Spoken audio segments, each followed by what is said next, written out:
Pick the most valuable. I still haven't figured out how to lose weight, so we all have to learn something. Extant gross. What do you know about this? That's about the extent of it. Okay, well, what does that mean? I tried to do some research on it. Okay. And, what did you do? You went to Google and what did you put in? Multi-spout Multi-spout vessel. vessel. Okay. What's it going to be used for? A water jug. A water jug. So you're going to put the water in how? Do you notice that there's a hole all the way through the bottom? It's going to have a hard time having water actually be held in this. Or it could be a wedding related to wedding. Or it could be wedding, and these can be phallic images. Or maybe like breast nipple images. Well, I mean, teapots were done like that in the 18th century.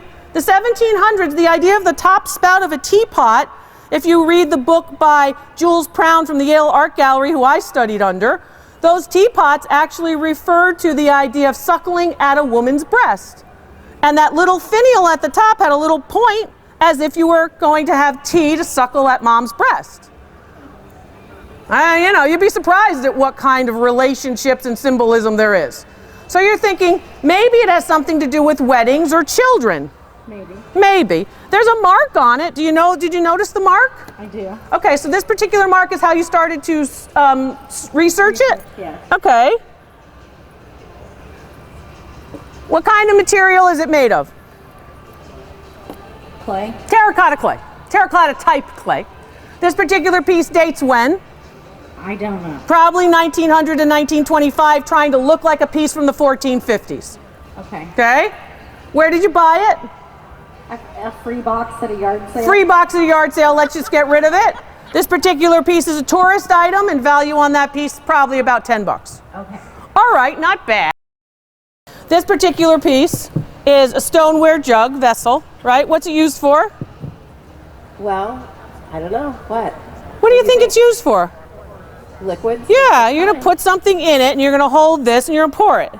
Right? Okay. How old? Unmarked. I'm going to ask you. Well, take a guess.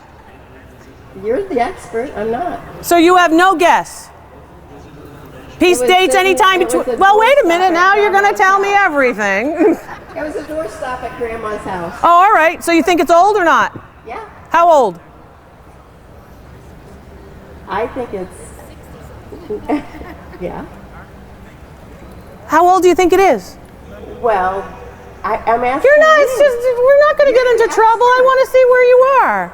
You're the expert. I know I'm the expert. We've established that. Before I met you, we established I was the expert. I'm just wanting you to know. I want to know what you think. I think it's value. I think it's dates to about 1920, and I think it's valued about 60 bucks. No, it's from 1820 at least, and it was on the covered wagon that came to Indiana. I find that very hard to believe. Do you know why? It also looked. Do you know why? This piece can't be. There might be one in your life like it, but this one can't be from 1820. How's that? Because what it was actually mixed with, the mixture to make this particular stoneware, isn't invented until about 1875. No, it is. I know pottery. It's from the 1820s. Okay. All right. How much do you think it's worth? It's not, it doesn't matter what it's worth. I don't really care. I just want to know if you knew what it was, and I don't think you do. Okay. Well, it's nice to meet you too. Yes. Do you want to take this? Here you go. People have different opinions. And sometimes the opinions are, oh, I've seen it here and I've seen it there. And sometimes the opinions don't always mesh. And I always think that it's just respectful of me to allow her to have her opinion. And that's fine. But I think 1820, it's difficult when the materials don't speak to those dates. There's lots of different things out there, and there's lots of different ways to evaluate pieces. So I'll be respectful of her, and I think she is being respectful of me. Right? Well, I hope so. You don't think so? Okay, well, I try. How did we acquire this? Hi, Terry. It is? All right. There's two of them? Yeah, the other one is just slightly different in the picture that's on it. Okay. But I've tried to go out on the internet because of some of the markings on the bottom. Haven't been able to find anything out of it. I think it's ugly as hell, and if it's not worth anything, it's going to go in the trash. All right. There's a big crack on it. On them, See the big crack? yeah. They're all saying, where's your trash? These people over here want to come digging in your trash. Wait a minute. Let me start this statement over. If it isn't worth jack. You did say that. You did say that. Okay. Right? Yeah. Okay. All right. So this particular piece has a big crack in it, which impacts value. On the bottom, it says Nippon. Right. So everybody who knows pottery knows when this is from. Right? Well, I don't, so. Okay, well, she does. When's this from? Turn of the century, 1900. Is it from 1900 or is it from a particular date when they... 1910. When do they stop marking things Nippon? 1891. I'm going to ask the person who's the expert in pottery over here. Yeah, I was going to say. Before which war? World War I? When do they stop marking it Nippon?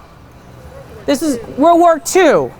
They stopped marking pieces Nippon in 1891, which is just about the Spanish-American War, which was said over here, not by the expert over here. Now, I want to be respectful, right? So I'm going to continue to be respectful. No, you're not the problem. But what I want to say is this particular piece, and people who know ceramics will know that there is a McKinley tariff mark that is indicated on pieces which are coming in for export. So this piece says Nippon, which means this piece has to be made prior to 1891 when President McKinley enacts the McKinley Tariff Act, which says anything that comes into the United States must be marked with its country of origin in English. This does not say Japan. If it were made after 1891 or around the World War II, as this expert over here in pottery is maintaining, I do this a lot and I don't take it because I know what I've done and I know what I've sacrificed to be able to do this. This particular piece is a very good example of early 20th century, right, ceramics. This piece has to date prior to 1891. It dates between 1875 and 1891, okay? Not after that. It's getting further from the trash can now. I know. This crack is a problem, but it's stable. Yeah. So all of you that want it, it's stable, right? Everybody's going to be like coming after the show. And In a minute, hand painted, hand gilded, hand formed, and it's a vessel, right? What do you put in it? Uncle Larry's ashes. That's what it's for. It's an urn. But it doesn't, is it supposed to have a lid? Made in Japan, it does not have a lid. It's not supposed to have a lid. So the ashes just go flying out? Well, the ashes aren't going to, you're not going to go shaking the thing. Mine? But most people will use these as urns. Wow. Value on this piece, about $500 with the crack. Without the crack, you're looking at $750. Retail value. It's not stoneware, it's porcelain. Bright white clay, made in Japan at that time. Okay? Holy moly. You happy you came? I'm going to make one of you happy you came. I'm going to dig it out of the storage shed and put it out somewhere now. Hi, Jackie.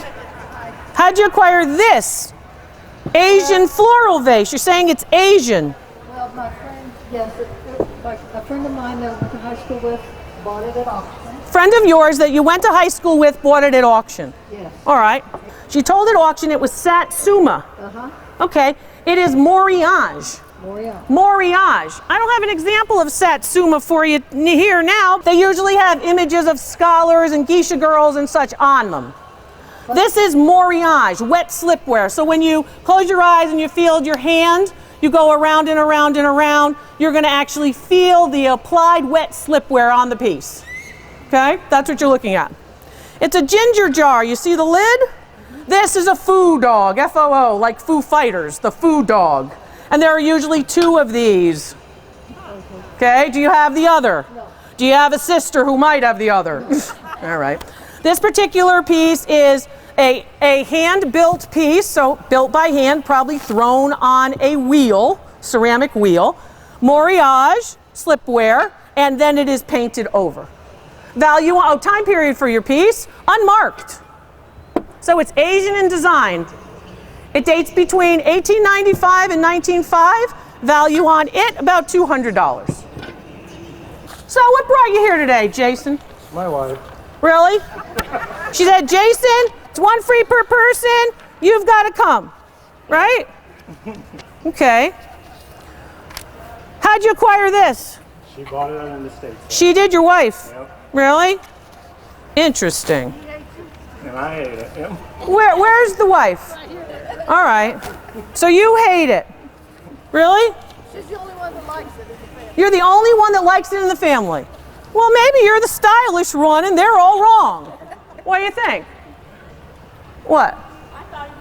I thought it was cute. Right? All right. Let's take a look. You had a word for it when you came in. You said you thought it was what? Majolica, right? Porcelain, earthenware, Majolica, right? Let me move this over here so you can get this good view. Porcelain, bright white clay. Sometimes it's going to have a green undertone, sometimes it's going to have a red undertone, sometimes it's going to be bright white like Clorox white, okay? Earthenware, usually heavy, durable. If you drop it, it'll crack, probably won't chip. Earthenware, fired at a low temperature. Porcelain, fired at a high temperature. It's easy to paint on. It's easy to glaze. Earthenware, harder to paint on depending on the texture of it and also the size of it.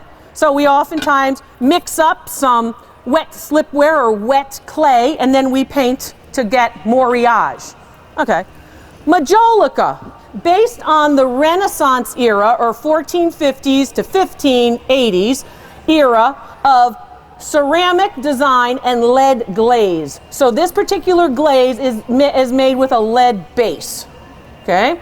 So now you have something called Majolica, very bright in colors, starts with the Italian Renaissance in the era of Michelangelo and Leonardo and those guys. The ceramists or potters of that time period are basically creating Majolica.